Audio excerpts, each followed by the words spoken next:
I want to introduce the panel. Paolo Tamburelli is one of the editors of a magazine that Prix is at the moment reading, I think, for the first time, but it is a very famous young magazine from the new generation of Italian architects, which I think is very promising, and we were very happy to be able to get this cooperation with San Rocco, not only for today, but also for several meetings of this sort that are about to come during the time span of the exhibition. We are very happy to have the Minister for Culture, Constitution and Public Affairs, Public Service of Austria with us, Josef Ostermayer, der Minister für Kunst, Kultur, Verfassung und öffentlichen Dienst. Also ein sehr interessantes Ressort, wo ich glaube, dass auch sehr viel Macht verbunden ist an einer klug gewählten Stelle. Harald Trapp, zu meiner Linken, ist der Co-Curator, der mit mir dieses Projekt des Biennale Pavillons seit einem Jahr nach oben gezüchtet hat, inklusive Pflanzen im Hof. Also es hat so einiges wirklich sehr viel zu tun gehabt mit einer Art von Bepflanzung. We're sitting here in the... I mentioned Prix before as in this function of reading the magazine, but I will mention him again as his function as panelist in this discussion about dialogue and architecture. And what I wanted to say is that the space we are meeting in is a panel space. We thought that bringing together all these centers of power from all the nations that represent one interesting thing. If the political elite of the countries decides to make something very, very important with architectural means, this is the result, and this makes you think, so is this the best they can do? Because this is certainly not the idea of the people, but it is the idea of the political elites, and this is one of the topics we are going to talk about now. And I hand over to Paolo to start the discussion. Good morning. I would like to start the conversation in a very simple and direct way. We are here in this room seeing all these models of parliament buildings.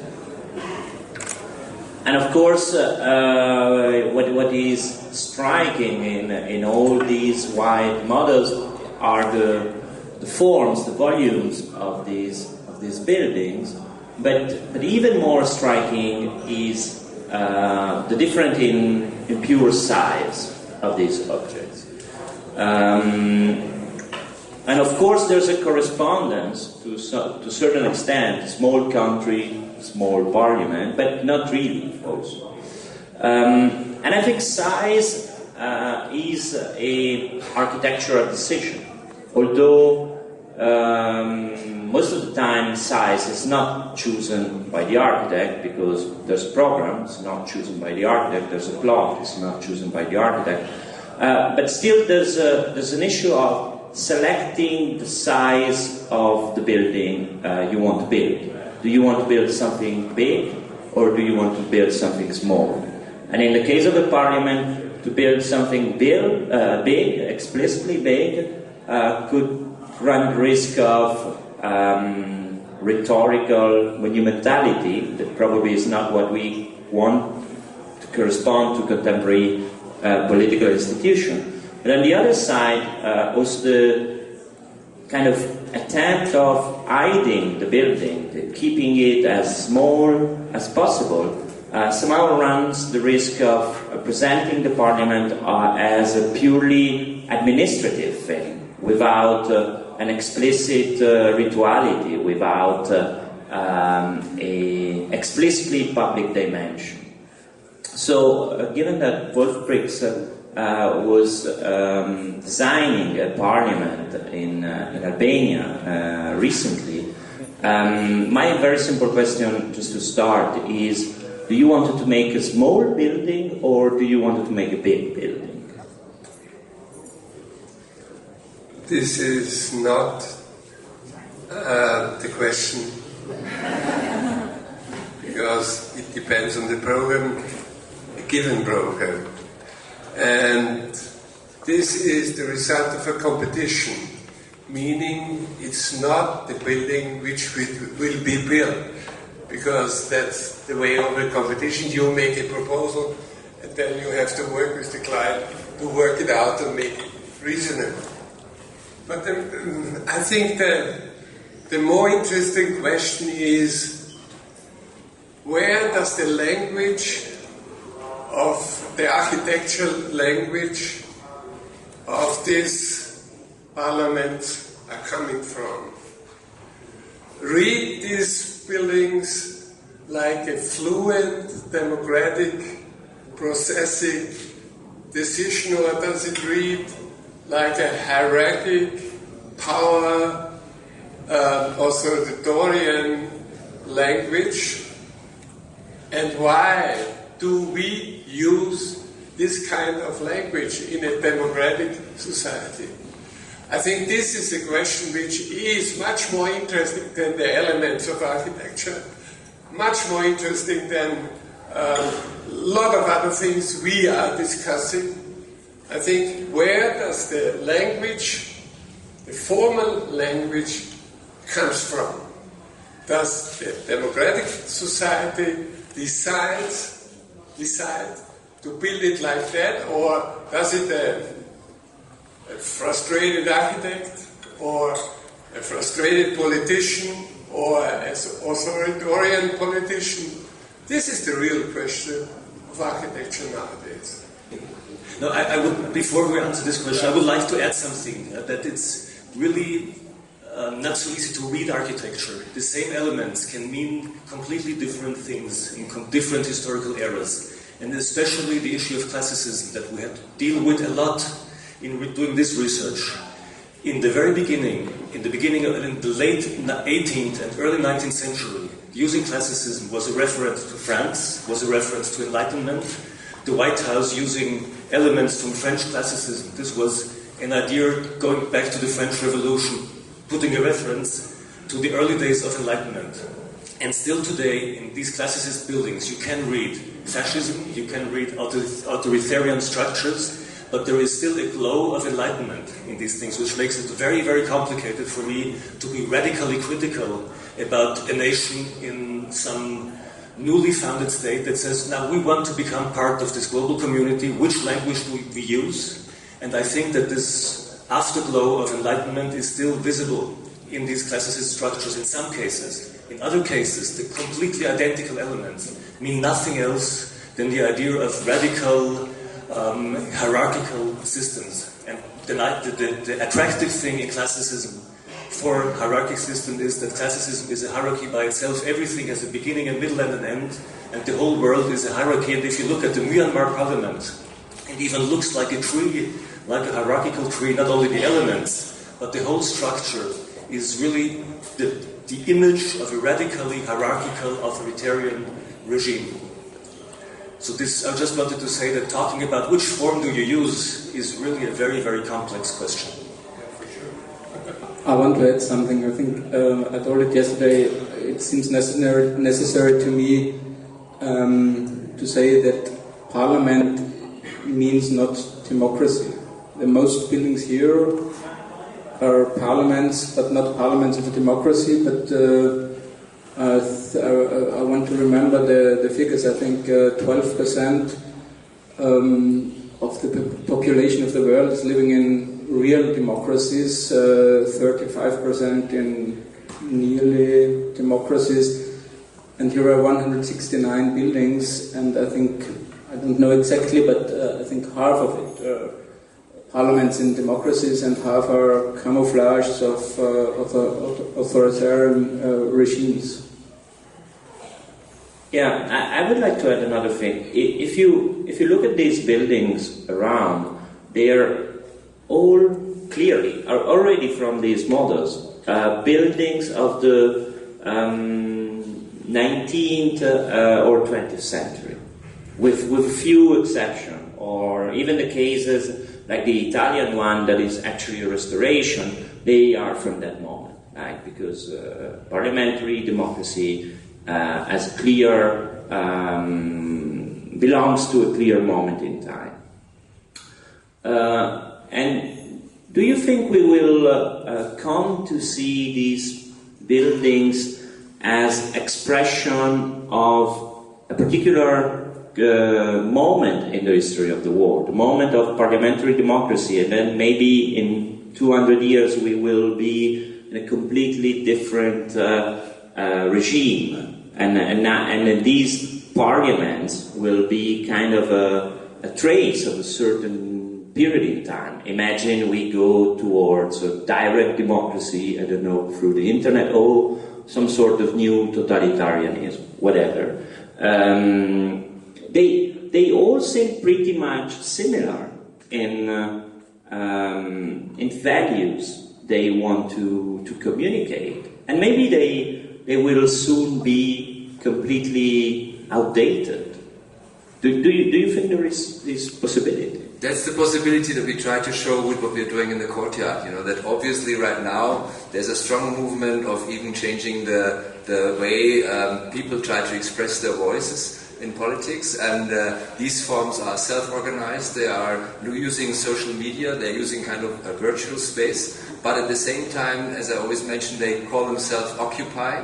So there is obviously a need to occupy public space. And so the whole question of what is a public space, what is private space, we have this kind of privatization of public space, also becomes very important. But as you're right, I think 80% of these parliaments that you see here, and it's 196, so it's all over the world, were built after 1949. So it's quite obviously, in architectural history, a quite recent moment. But the organizational form, like the program that drives these parliaments, is very, very similar. We did a topological analysis. There's few that use this kind of confrontative model of Westminster, and the rest is all semicircles, amphitheaters. So the organization of a plenary situation, of an assembly, seems to have become to a certain deadlock. There's no innovation, and it's just repeated. And we thought that, for example, and that would be also a question for our minister, now that the Austrian parliament has to move into a temporary situation because they have to move out of the existing parliament for at least 4 years, I think, this would be an ideal moment to try something experimental, because, and I don't know what exactly the plans are, but maybe he can tell us something about that. No, I can't tell it. We are in I said it, in a real democracy, and one part of the real democracy is that different parts of power are separated. The legislative, the executive, and the judicative. I'm from the executive, the parliament is legislative. But you have an experience as deputy. You have been a deputy. No. And you ever? Yeah, yesterday was the director of the parliament here, the director general. I think he explained a little bit what the next steps. We try to separate the powers in Austria, and I'm not responsible for the parliament and for the way of the renovation and where the deputies are being. I'm not a deputy, I'm part of the government. Yeah, no, but I was trying to ask something much more personal, much more simple, based on your experience as deputy. That is quite. You've never been a deputy. Okay. So it's the wrong question. Yeah. Well.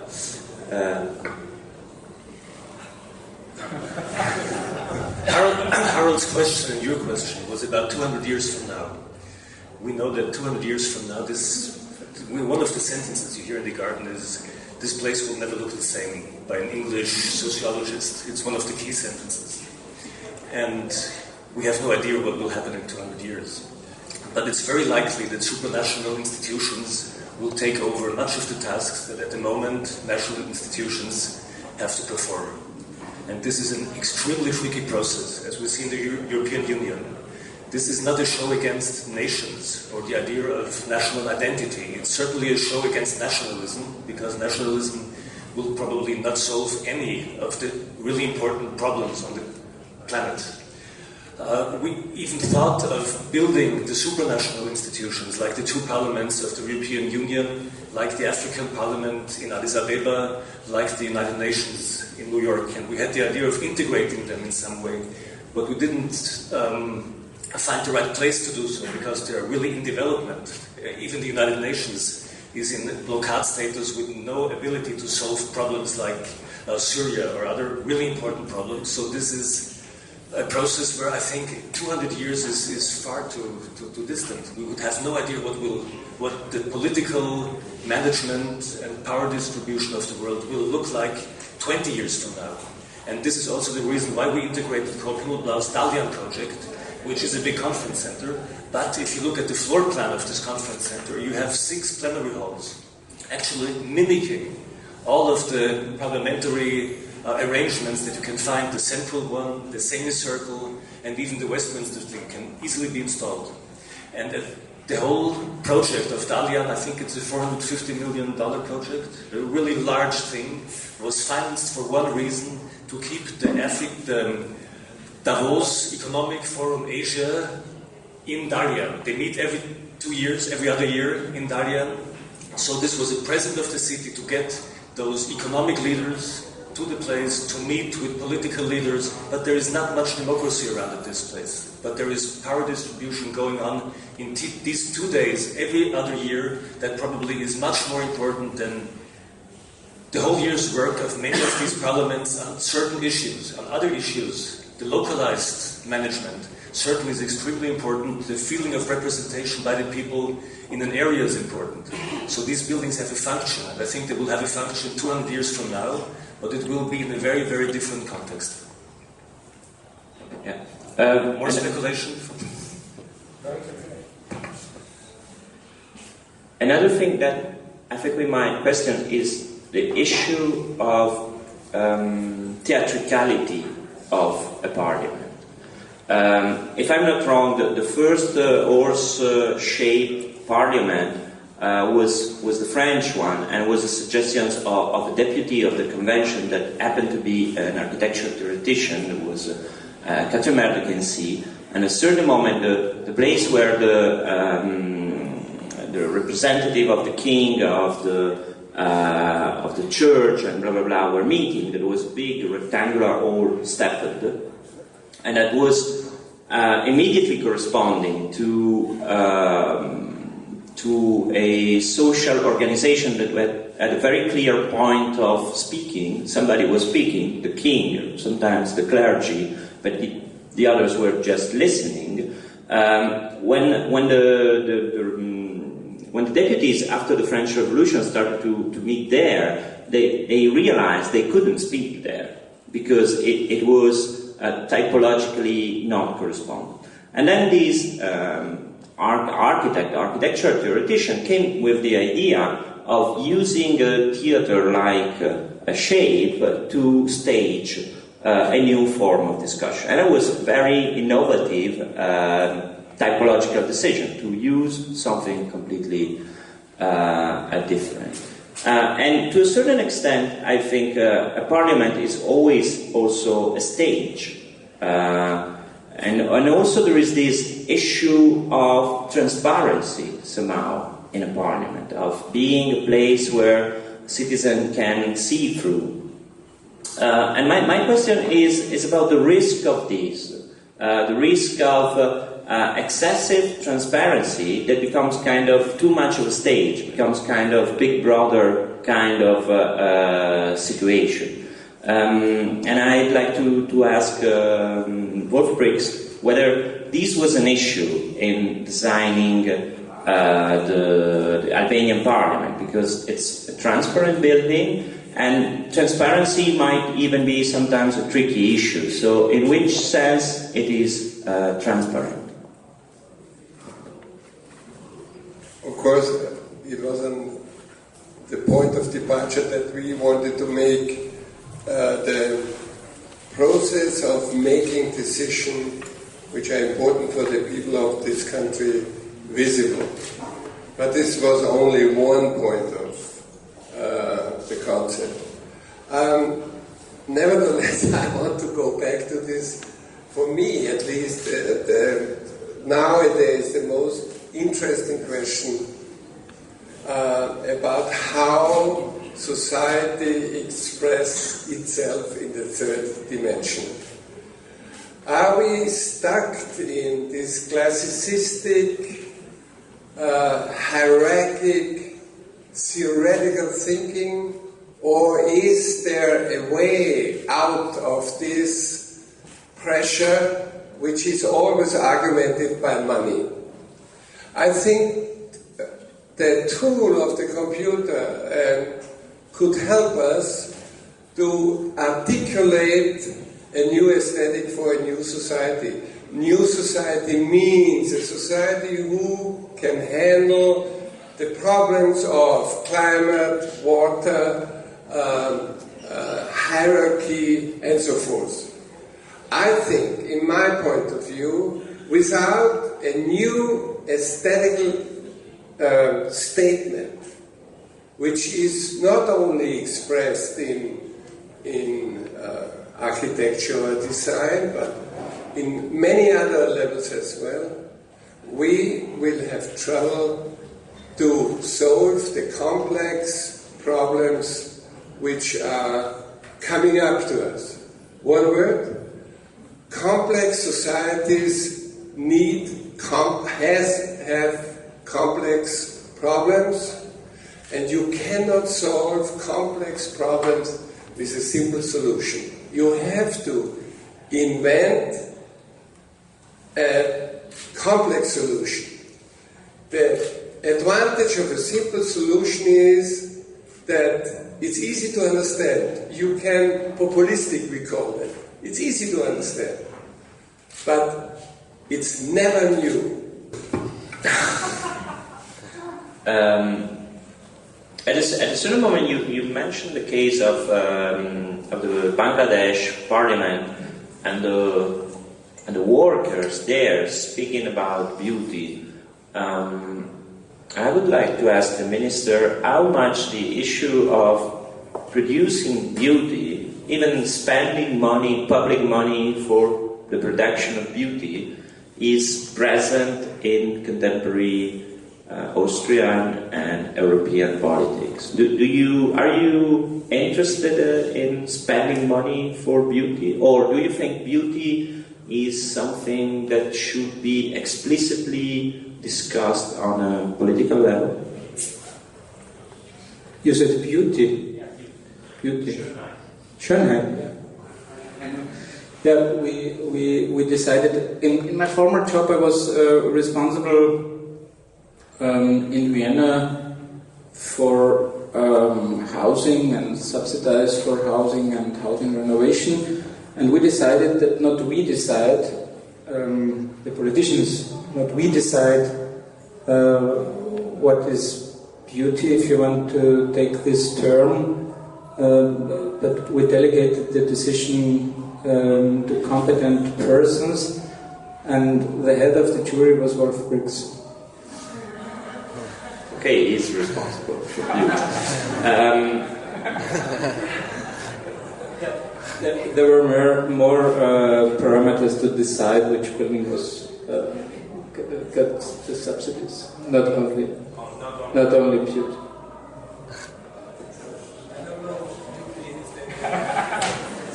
So we decided to do this. Are there any questions from the audience? No, but she has a question, so.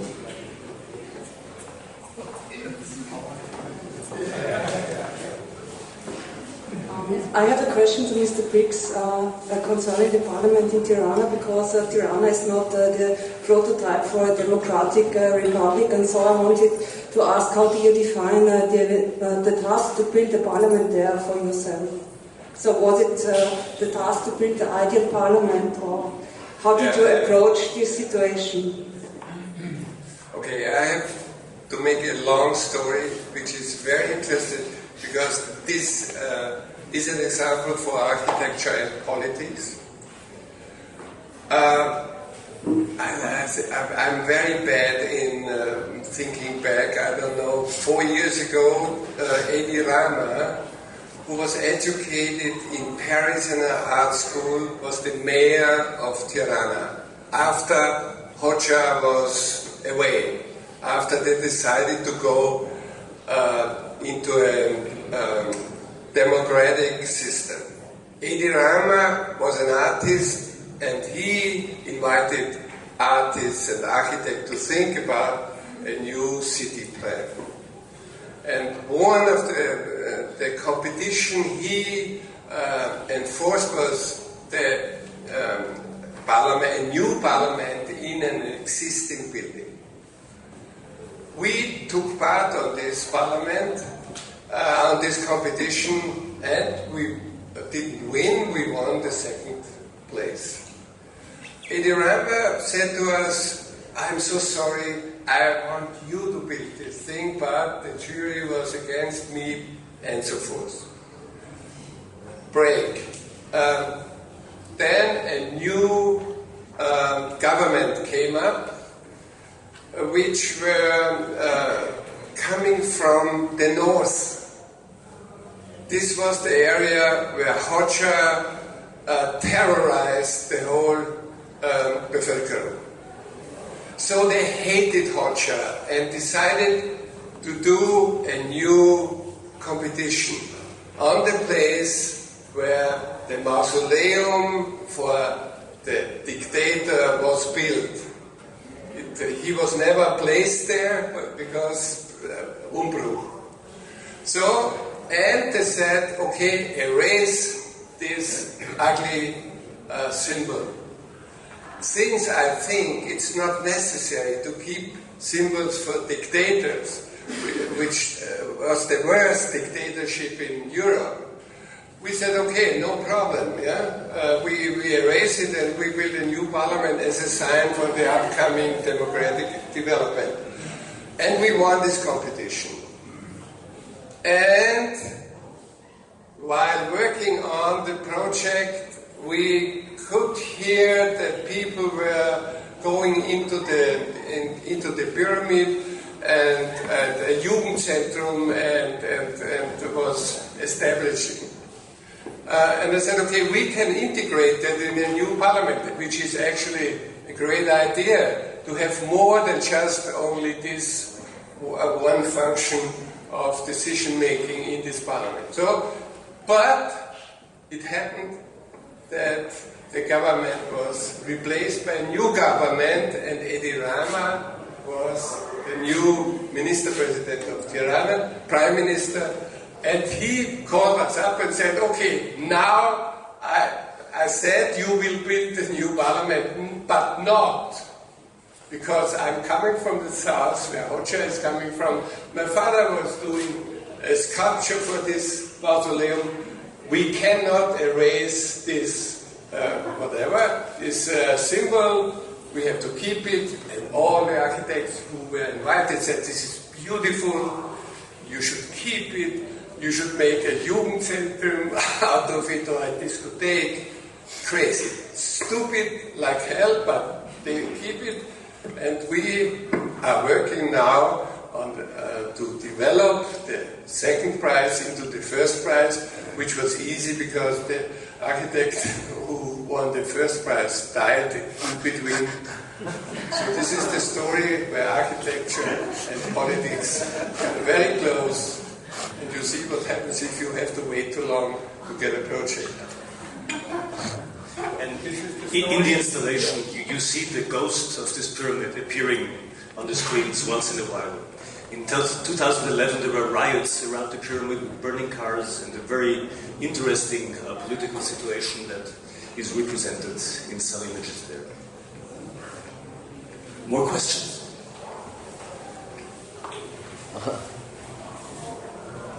I have an undiplomatic question. In all your research about these buildings, which is the building you came to dislike most?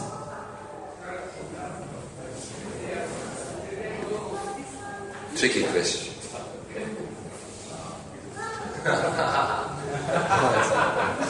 Probably Myanmar, to think of a state that renamed itself, that's been under dictatorship for such a long time, then relocates its capital and then tries to become so democratic that it needs the biggest parliament in the world, is really creepy to a certain extent. If you look at it, everybody really goes there and thinks it's really, this was really striking to see that, because it's even it's placed in a governmental district which It was built in 2008. It's a very recent building. It was built, I think, certainly by teams from abroad. Usually in these countries, New Zealand, Australia, they're very active. And as I said before, it is the complete hierarchy of the society that is inscribed in the floor plan of this building. And what you see there is just a small section of a huge government district where every ministry has its own, its own complex, almost the same size as the parliament. And it's really, we also set up a Wikipedia, a wiki installation for our exhibition here, and there you can go to the websites of the countries and see images of these structures, and you can go on Google Maps and really analyze this by yourself. And it is, as Harald said, it's an absolutely creepy situation from whatever angle you look at it. Any more questions from the public? Then, as we wanted to set up this series of discussions as something short, more spontaneous, and not lasting too long, especially in other climatic situations like this one. So then I thank all the participants, and especially Paolo from San Rocco, with whom we'll continue to collaborate, and we try to, even if we get the budget, to extend this. Right now it's planned for 3 or 4 sessions, because one of the reasons why we also chose to place all the objects on the wall was to keep the space open, so that the space can be used for discussion and for assemblies, for exactly that, what parliamentary buildings should be for. So thank you very much, and you'll find the new dates on the home pages, and we'll also always have posters outside. If you have the chance to come back to the Biennale, then please drop in and participate. Thank you very much.